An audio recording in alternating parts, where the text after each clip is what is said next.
Saved by the Boats: The Heroic Sea Evacuation of September 11th by Julie Gassman and illustrated by Steve Morse.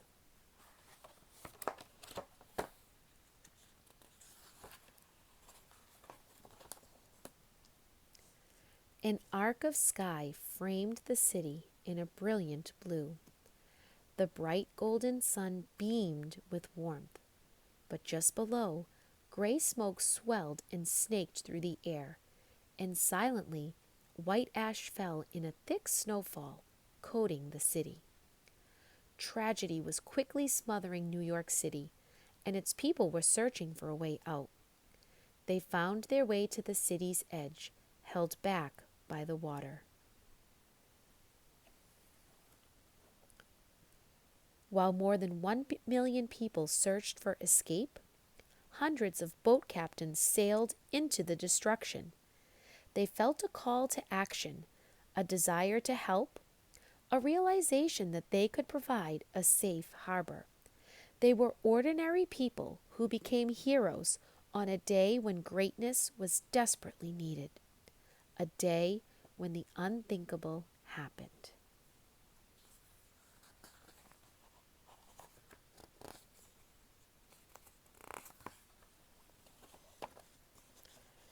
September 11th, 2001, started like any normal Tuesday in New York City. Just after dawn, captains and boat crews readied their boats in surrounding ports. The ferry boat crews carried their usual commuters to work in Manhattan. Other commuters drove, rode trains, and bumped along in buses. The city buzzed with activity.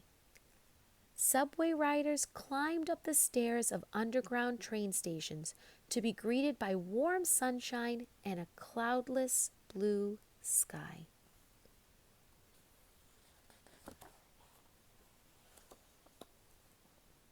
But the beautiful day was soon broken. At 8:46 a.m., an airplane hit one of the city's most recognizable buildings, the World Trade Center's North Tower. At first, it seemed as if it were a terrible accident. But when a second airplane hit the South Tower at 9:03 a.m., the message was clear. New York City and the United States was under attack.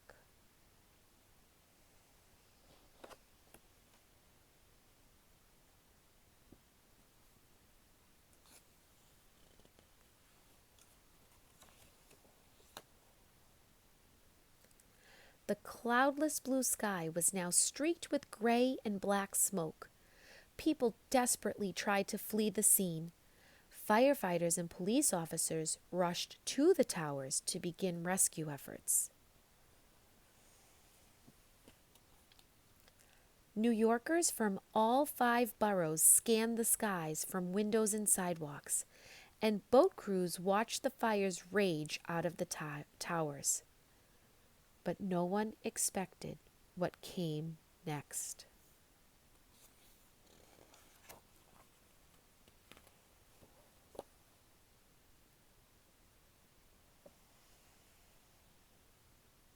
No one expected the towers to fall.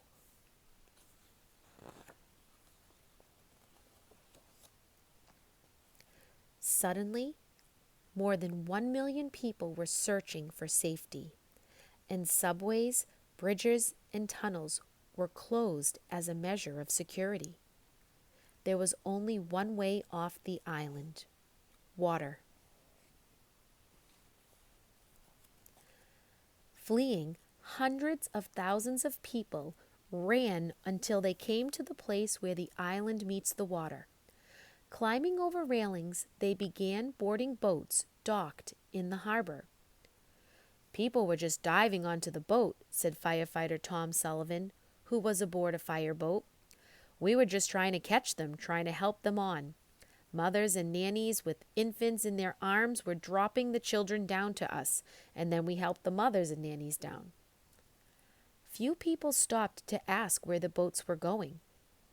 These people wanted out of Manhattan any way they could, said Captain James Parise.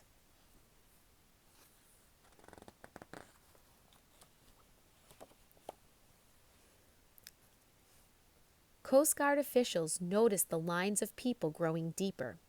Between 11 and 11:30 a.m., they put out the call. All available boats, rang the marine radios in the harbor and surrounding area. This is the United States Coast Guard aboard the pilot boat New York. Anyone wanting to help with the evacuation of Lower Manhattan, report to Governor's Island.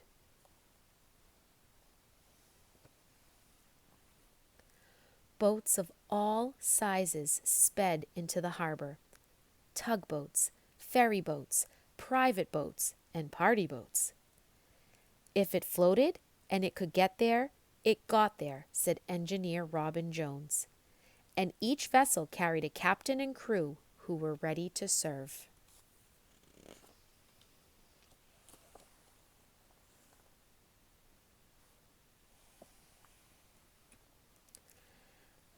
The scene the brave men and women sailed into was grim. The Twin Towers, the tallest buildings in New York City, had stood 110 stories tall. They were replaced with smoke and rubble. The smoke and dust in the air made visibility difficult. Crews knew that boats out on the open water could be easy targets. But the captains didn't turn around. Instead, they sailed on. That day, my biggest concern was the safety of the passengers, the vessel, and my crew in making the right decisions at the right time, explained Captain Parise.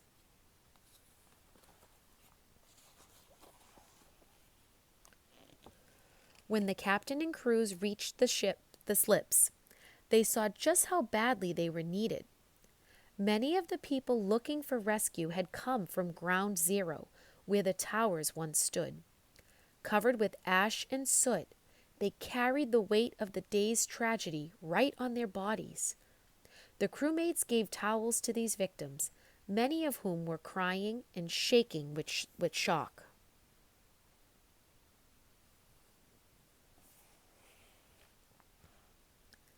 As one captain later said, "We thought we could wash some soot off their faces, off their hands.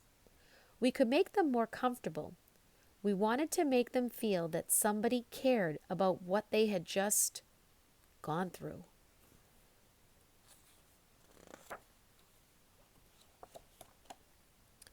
With loaded boats, captains made their way across the Hudson River. Many of the vessels sailed to Jersey City, New Jersey.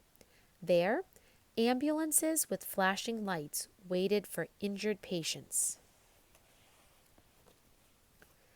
The captains knew that people who were displaced from their Lower Manhattan homes might find places to stay in Jersey City.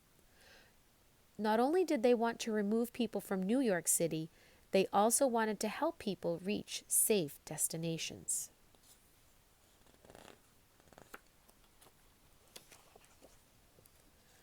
Meanwhile, back in Manhattan, hours were passing. All along the edge of the Hudson River, lines formed for ferries. Commuters had to walk miles to reach the end of a line. Police officers warned the wait could be 4, 5, 6 hours long. But what choice did the people have but to wait? The police and all who were waiting hoped the crowds would remain calm.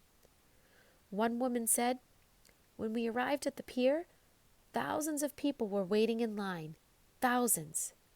Yet, you could hear a pin drop. That was the scariest part about it." New York City, the city that never sleeps, had become almost eerily calm and quiet.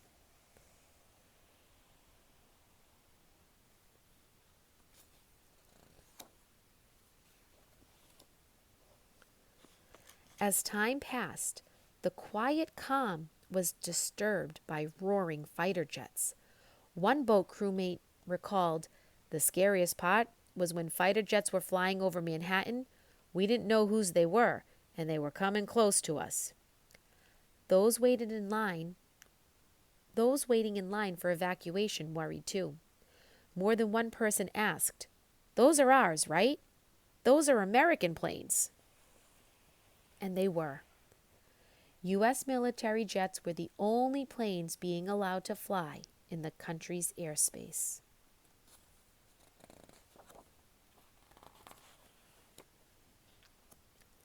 The lines moved faster than predicted, no doubt helped by the thousands of boats that answered the Coast Guard's call for help. After just a couple hours, passengers boarded boats headed for safety. Many boats announced destinations on bedsheets spray painted with words like Weehawken or Hoboken, small cities across the river. From the ferries, rescued passengers started moving away from the terror of that day. Now they could see the sparkling New Jersey shoreline ahead of them. They were on their way home, or at least out of harm's way. They had been saved by the boats. All day long, boats sailed back and forth, rescuing passengers and then carrying rescue workers, water, and other supplies on their return. Hundreds of captains and crewmates became heroes that day.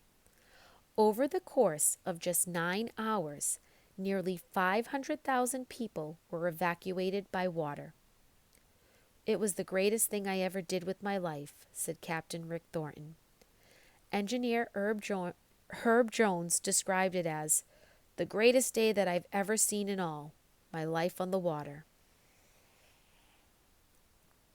It was the largest sea evacuation in history.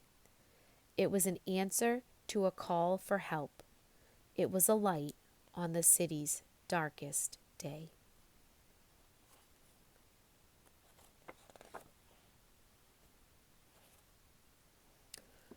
Author's note.